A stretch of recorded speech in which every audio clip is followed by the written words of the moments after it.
Good afternoon. Welcome to the World at One. I am Olushayo Babatunde. In Nigeria, INEC begins PVC distribution. 27 bodies dumped by the roadside in Zambia. UK suspends all flights due to bad weather. In Hong Kong, media mogul gets over 5 years for fraud. Now the news in full. In Nigeria, the Independent National Electoral Commission INEC has said it will begin the distribution of the permanent voters' card to Nigerians today. INEC's Commissioner and Chairman Information and Voter Education, Mr. Festus Okoye, announced this to newsmen. Mr. Okoye spoke against the backdrop of a parley with the resident electoral commissioners from the 36 states of the Federation and the Federal Capital Territory. INEC chief said the commission had met to discuss several issues of the 2023 general election, including the PVC. According to him, individuals can collect their PVCs between 9 a.m. and 3 p.m. daily, including Saturdays and Sundays.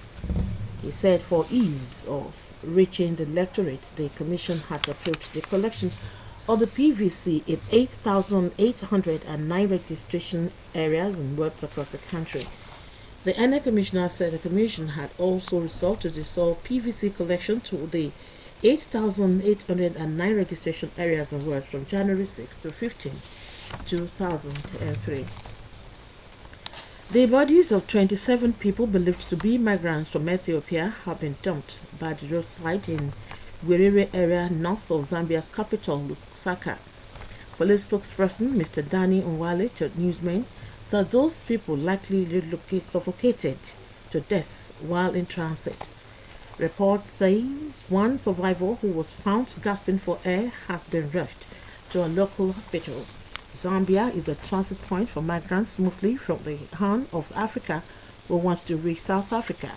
Mr. Mwali said the police believe that the migrants are Ethiopian nationals based on the identity documents found on them. The bodies have been taken to Zambia University Teaching Hospital in mortuary. Information has it that in neighboring Malawi, authorities have discovered 25 bodies of Ethiopian migrants in a mass grave in October. The police there said they had evidence to link the stepson of Malawi's ex-president Peter Mutharika to the grave discovery. The Islamic Republic has hanged a man in public today. He had been convicted of killing 2 members of security forces. Report has it that the second execution has been linked to anti-government protests in less than a week. Majid Reza Navad was sentenced to death for waging war against God after stabbing to death 2 members of security forces. Meanwhile, Iran will also hang another man, Moshe Shekari, on Thursday. The man was convicted of injuring a security guard with a knife and blocking a street in Tehran, an act which has been widely condemned by the United States and its allies. Rights groups have said Shekari was tortured and forced to confess. In the meantime, Amnesty International says Iranian authorities are seeking the death penalty for at least 21 people in what it called sham trials designed to intimidate those participating in the popular uprising that has dropped Iran. This is the World at Noon, coming to you from Osun State Broadcasting Corporation, Voice of the West, Nigeria. Now, I made this message.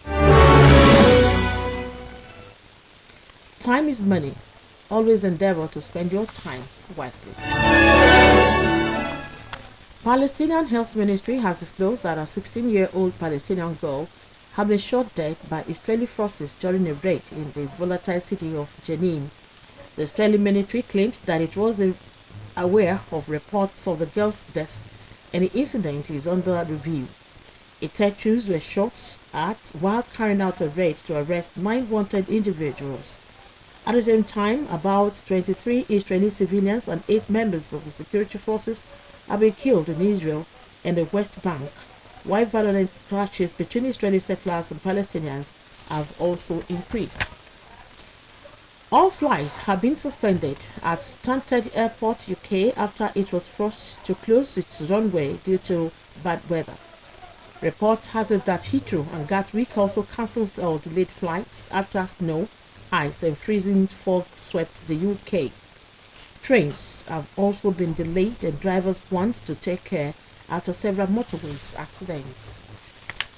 Peru Transport Ministry says the early airport had been closed and 2 people killed in violent protests. Pictures on social media showed smoke billowing from Andahuaylas Airport in the south of the country. Information has it that 50 police officers and workers were surrounded by demonstrators at the airport. Meanwhile, protests over the impeachment of President Pedro Castillo have continued in the capital, Lima. Police fired tear gas to disperse demonstrators in the city. It said 50 airport workers and police officers had been surrounded in the airport terminal, and added that some people had been taken hostage. Peru's international police later said officers had been to the airport with state police and that 1 officer had been injured. The billionaire Hong Kong media tycoon Mr. Jimmy Lai has been sentenced to almost 6 years in prison for fraud. A judge said Mr. Lai, who was found guilty of illegally subletting office space in October, showed no remorse. The 75-year-old recently served time for taking part in a banned vigil last year for victims of China's 1989 Tiananmen Square massacre. In his remarks, his son stressed that it was disappointing that the UK is not doing more to help Mr. Lai, who holds British nationality. In a separate statement, the son, Mr. Sebastian Lai, said his father has done nothing wrong and had already spent time in prison for standing up for human rights. Information has it that Mr. Lai faces the prospect of life behind bars due to a separate trial on national security charges. And here again are the highlights of the world at noon. In Nigeria, the Independent National Electoral Commission (INEC) has said that it will begin the distribution of the permanent voters' card to Nigerians today. And the bodies of 27 people believed to be migrants from Ethiopia have been dumped by the roadside in the north of Zambia's capital, Lusaka. All flights have been suspended at Stansted Airport after it was forced to close its runway due to bad weather. And the billionaire Hong Kong media tycoon Mr. Jimmy Lai has been sentenced to almost 6 years in prison for fraud. That was the world at noon, put together by Olushola Egbedofo and delivered by Olushayo Babatunde.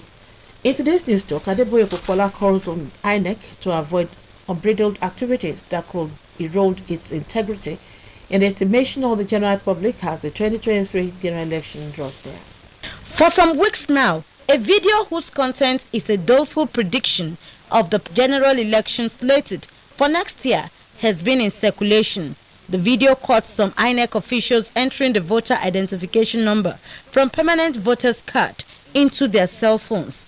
The maker of the video expressed concern on the motive and intent of the INEC officials to engage in the scheme. The video has since been drawing public reactions on the various media platforms by Nigerians who have unanimously tagged the video as an snide to electoral calamity in the next election. However, the INEC chairman of Voters Education and Public Relations, Festus Okoye, swiftly refuted the public insinuation, which he described as a pure conjecture, and he said that the officials caught are taking inventory of uncollected cards. He also warned on the threats of undue volatile assumptions on the general elections holding next year. While INEC is appreciated for responding to the grievous issue that goes to the root of the statute that established the commission, it is apposite to note that the spokesman for INEC only rigmarole on the substantive issue as he failed to explain why the inventory was entered into individual INEC officials' cell phones. It goes without saying that the video is a conclusive evidence to establish fraudulent behavior against the individual caught in the video until the country's electoral body clearly explains the justification for recording such numbers on individual INEC officials' cell phones. The fact that the video is unequivocal in the geographical area of INEC office where the incident occurred, which is Amuwo or Dolphin Festac area, strongly strengthened suspicion of fraudulent behavior against the individuals caught in the video. Having said this, it is imperative to bring to the notice of INEC the sophistication of Nigerians to their political sovereignty, and the need for INEC to desist from suspicions that could erode the confidence of electorates from the Commission's sacred position.